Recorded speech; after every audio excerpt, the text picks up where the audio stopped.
Song please.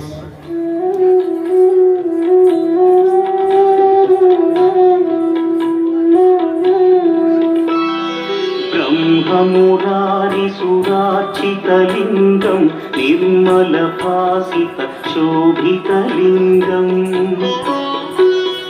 जन्मज दुःखविनाशकलिङ्गं तत्प्रणमामि सदा शिवलिङ्गम् देवमुनिप्रवरार्चितलिङ्गं कामदहन करुणाकरलिङ्गम्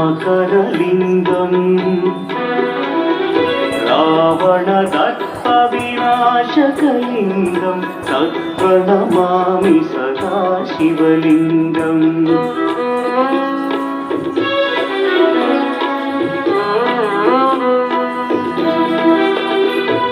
सर्वसुगन्धसुलेपितलिङ्गं बुद्धिविवर्धनकारणलिङ्गं सिद्धसुरासुरवन्दितलिङ्गं तत्प्रणमामि सदा शिवलिङ्गं कनकमहामणिभूषितलिङ्गं फणिपतिवेष्टितशोभितलिङ्गम्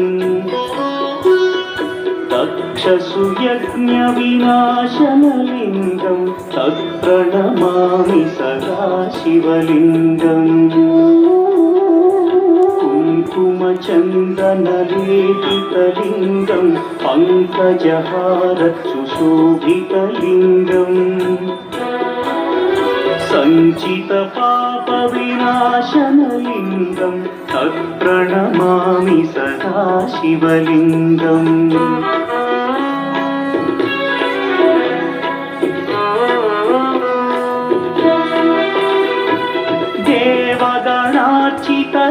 देवगणार्चितसेवितलिङ्गं भावैर्भक्तिभिरेव च लिङ्गं दिनकरकोटिप्रभाकरलिङ्गं तत्प्रणमामि सदा शिवलिङ्गम् अष्टदलोपरिवेष्टितलिङ्गं सर्वसमुद्भवकारणलिङ्गम्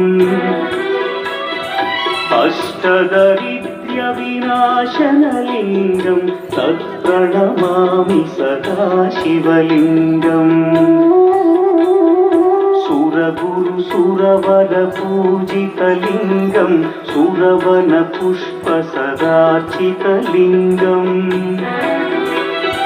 परमपदं परमात्मकलिङ्गं तत्प्रणमामि सदा शिवलिङ्गम् लिङ्गाष्टकमिदं पुण्यं यः पठेत् शिवसन्निधौ शिवलोकमवाप्नोति शिवेन सह मोदते। గట్టిగా చప్పట్లు.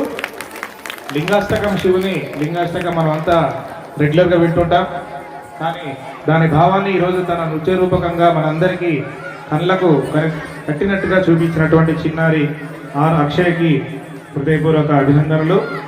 అలాగే